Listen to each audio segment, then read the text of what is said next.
The Red Terror followed with the Cheka, and at its head, the incorruptible Dzerzhinsky. Capitalists and landlords fled, but hundreds of thousands of workers and peasants flocked to the Red Army. The army departs for the Kazan front. Trotsky arrives at the Kazan front. The Russians love documents, but they sometimes have a difficulty in finding them. 25 days later, Trotsky congratulated his troops on the capture of Kazan. Lenin, recovering from the assassin's bullet, telegraphed Trotsky, "I greet with rapture the brilliant victory of the Red Army." The Bolshevik leaders were happy. Bukharin, Krylenko, Sokolnikov, Pyatakov, Kamenev, president of the Moscow Soviet, Sosnovsky, the feature writer of Pravda, and Christian Rakovsky, president of the Soviet Republic of the Ukraine. But a committee of Russian patriots was in Paris persuading France to take the Kaiser's place. Paul Milyukov, Kerensky himself, without flowers now, was in Paris for the same purpose. Clemenceau sent a French army into the Ukraine to help fight against the Soviets. Meanwhile, in the little city of Omsk in central Siberia, A.V. Kolchak, an admiral in the Tsar's navy, had declared himself the supreme ruler of all Russia. An expert in naval affairs, he knew little of land warfare. Admiral Kolchak is here inspecting his navy, a wood-burning gunboat on the Irtysh River in the middle of Siberia.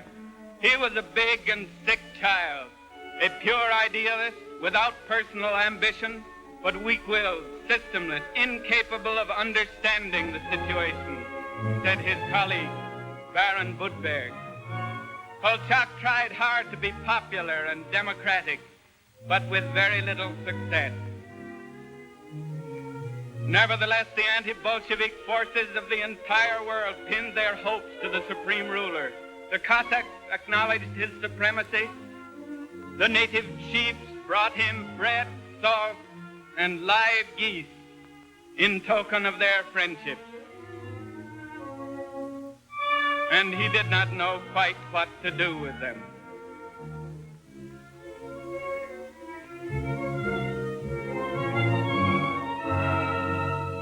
The people of Omsk turned out generously to celebrate his ascension.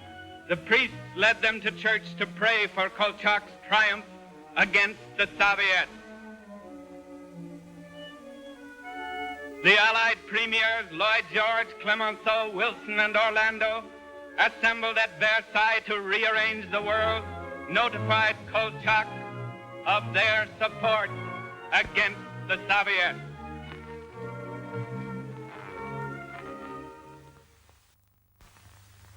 Kolchak's army, which is capturing Soviet soldiers by thousands. A civil war has to be ruthless, said Kolchak to his minister Gins. I give orders to my officers to shoot all communist prisoners. Either we'll shoot them or they us. It was so in England in the Wars of the Roses. It must be so with us. The white officers stand guard while their aides remove the shoes of the Bolshevik prisoners. The red soldier laughs at death.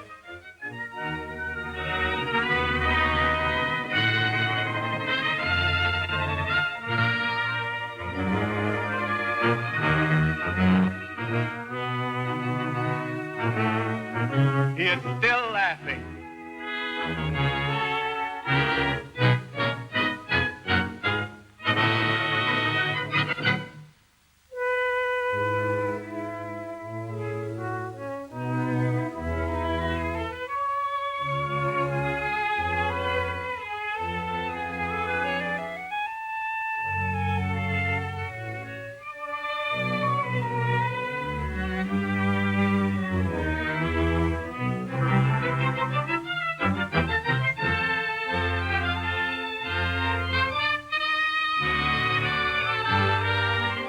The red soldier is still laughing.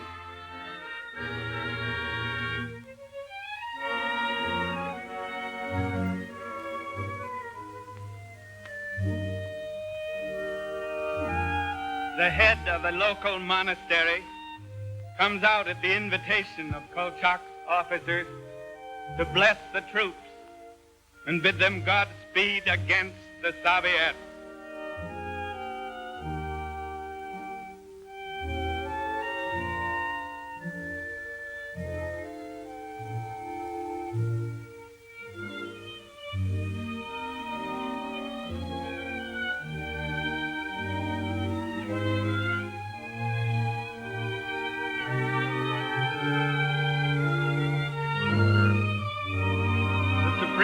Moves his navy from Omsk 500 miles down the river to Tobolsk to congratulate his victorious troops.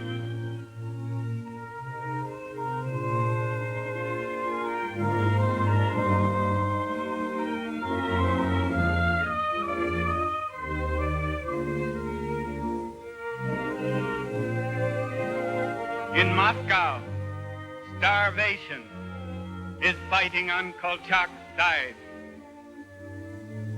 Women spend all day in the surrounding country foraging for food.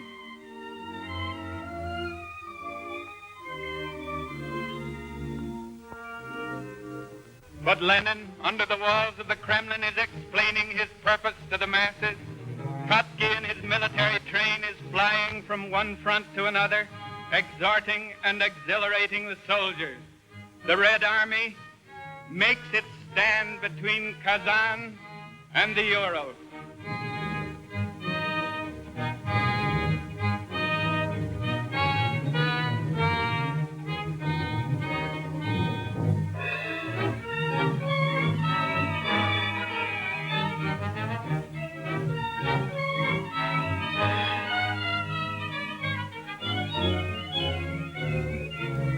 The Bolsheviks bury their martyrs with a tribute of evergreen and with armored cars bearing the motto, "Death to the enemies of the working people." After stopping Denikin in the south, the Red Army concentrated all forces to sweep Kolchak's troops out of European Russia. Kolchak's troops mine bridges as they retire.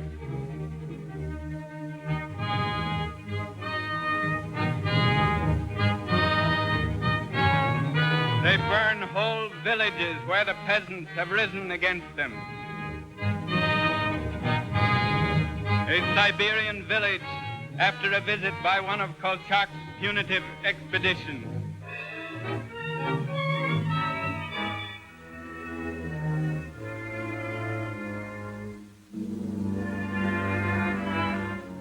Kolchak's troops enter a monastery looking for treasure.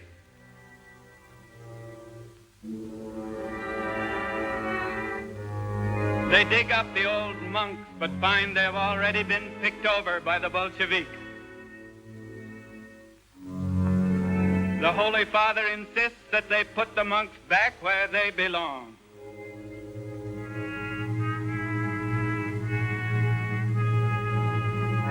Kolchak's troops were driven back to Irkutsk, and he was captured and shot in prison on February 7th, 1920. The church had celebrated Kolchak's rise. A school celebrates his fall.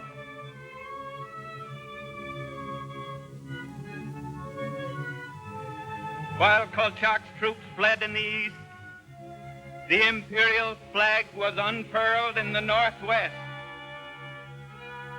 by the Tsarist general Yudenich.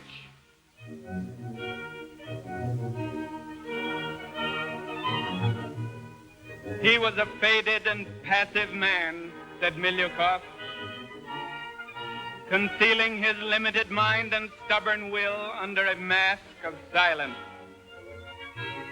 Nevertheless, he assembled in Estonia the flower of the Tsar's armies, one officer to every 8 men.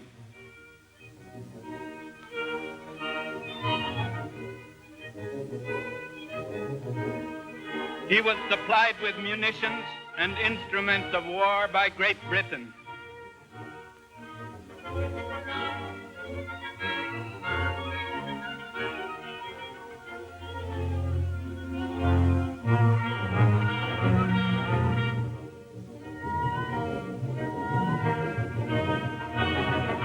On October 17, 1919, Eugenich's army started for Petrograd.